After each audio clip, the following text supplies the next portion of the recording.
So when you start to recall your dreams, then you create a relationship with your psyche, your subconscious, and it starts to really become internally real, and it changes our physical world reality. It amplifies our relationships. It brings more depth and meaning to our daily living.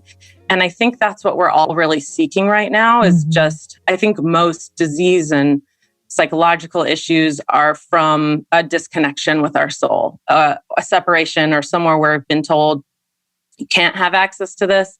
It's impossible to have access to this. You can only have access to this through an authority that is someone, usually a man who's older, in a robe on a platform, reading from a book. That's an authority.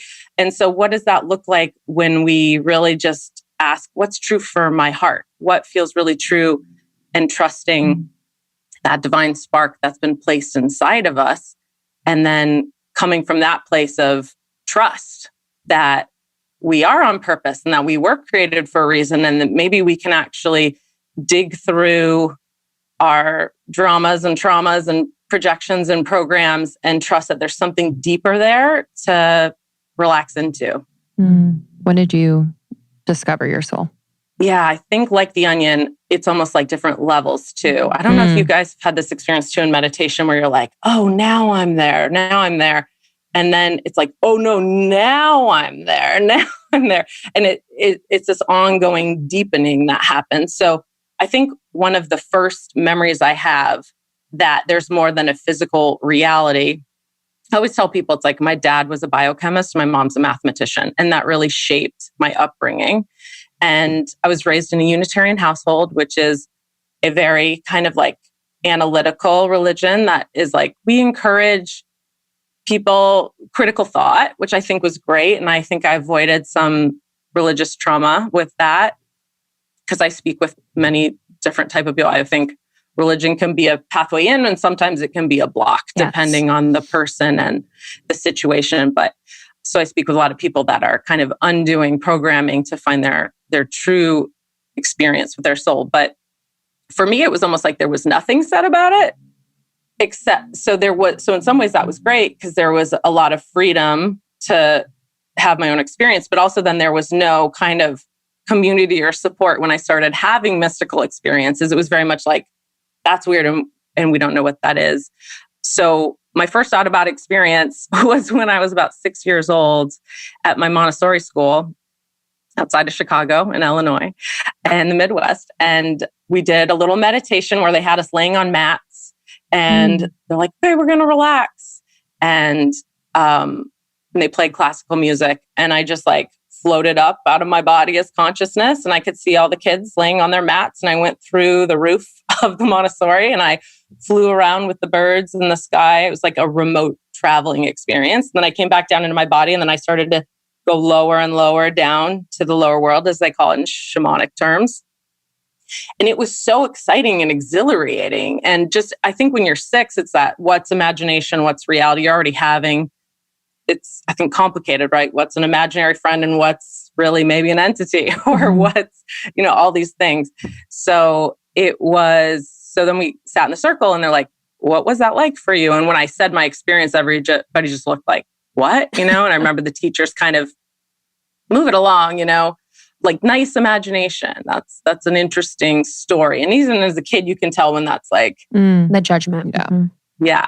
So, and then I talk about my first book, Authentic Intuition. I was 17 when I shaved my knee and I got a wart on my knee and the wart spread. So I had like many warts on my left knee and I kept going to the doctor and they would burn them with whatever that stuff is. Cold gas thing. stuff. Yeah.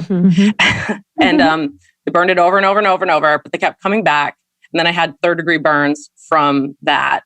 And I just felt like a leper. And I was going to college, heading off. So I remember I wouldn't wear skirts or shorts. And out of desperation, I went to this woman who does hands-on healing. Because like nothing else, the doctor's like, we can't do anything else for you here. And I had a instantaneous soul retrieval. I went to the lower worlds. I met my power animal who told me all these things about what each wart was held in my body. Wow. In terms of these little traumas, these little memories that I didn't consciously think about. One was like a boyfriend in 7th grade who's like, your legs are hairy. These teeny little things that at the time you're just like, oh, whatever. But my body really interpreted as like, you're not okay. You're not lovable. So my power animal was talking me through how everything we experience, we hold in our body somewhere. And until you consciously release it, even if you're not thinking about it, it's there somewhere. So I was crying on the table and having all these releases. And I thought it was like 20 minutes. And I remember her waking me up like, I have to go catch the ferry. We live on this little island outside Seattle. And it was 6 hours that I was on the table. And I had no sense of time. And she's like, this is not, I'm not getting paid for this. I think you owe me more. Yeah, literally. Well, I owe her a lot. I mean, I owe her everything actually, because she really, I was so scared at that time in my life. And it was really physical world exists. Anything else is crazy or mental illness. And she introduced me like, you can explore this place. Like you can trust. Actually, in the beginning, I remember my eyes started fluttering like REM, but I was awake and I was seeing flashing lights before I started seeing the other visions, which is kind of a classic going into trance sign. And I remember going, I don't know, I'll try not to swear, but swearing about it. And her saying like, no, this is you. You can trust this.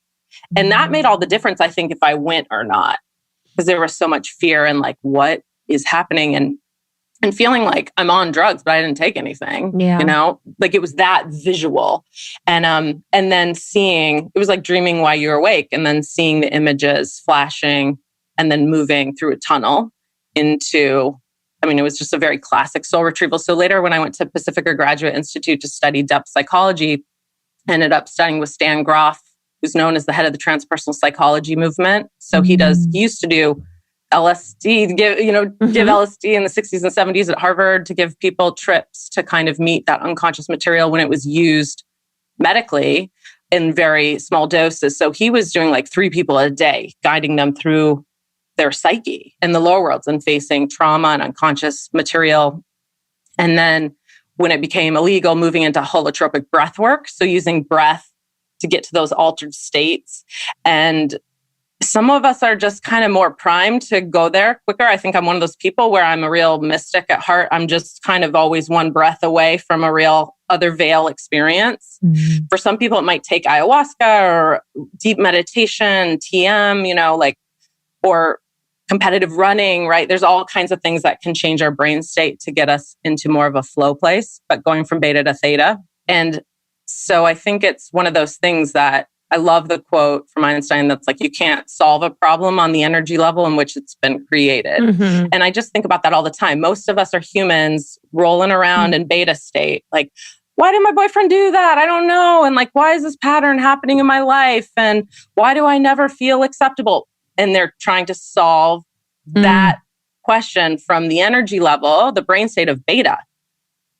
And it's like that insanity quote, like, if you don't do anything different, nothing's changing. You really have to learn how to, and that's what Meet Your Soul, my book is, and that's what all my work is, and that's what the soul is using the ego. It's almost like, how deep do we take it, right? Because on one hand, it's like, your soul is, if I was going to put it in one quote, it's the all-loving, all-knowing part of yourself, which to me, God, or the love behind the universe, is the ocean, and the soul is the raindrop. So it's the same energy of that unconditional love. It has access to everything, every interconnected piece, every psychic piece of information you ever want to know, the Akashic records. Like I call it like the energetic Google, where you just type in a question, you just get an answer.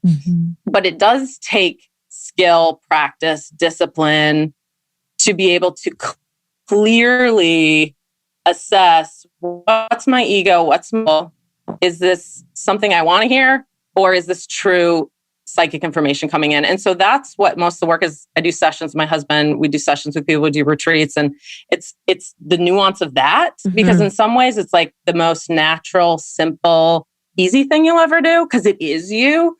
But it requires a lot of being honest, like ruthlessly honest with where your ego is, where your shadow is. And I think that that's everything. Carl Jung, the psychoanalyst who I'm obsessed with, he has a quote that's like, no one would need analysis if everybody was just like ruthlessly honest with themselves. Thank you so much for tuning in to Morning Microdose by Almost 30. We hope you enjoyed waking up. As always, we encourage you to take what resonates and leave the rest. If you enjoyed this trip, tune into the full episode on the Almost 30 podcast. All episode information can be found in the show notes. Make sure to subscribe, and if this becomes a part of your morning routine, be sure to share it with a friend. We have new inspiring doses Monday through Friday. Follow us on Instagram at Morning Microdose, and follow Almost 30 at Almost 30 Podcast. Thanks for listening. We'll see you in the vortex.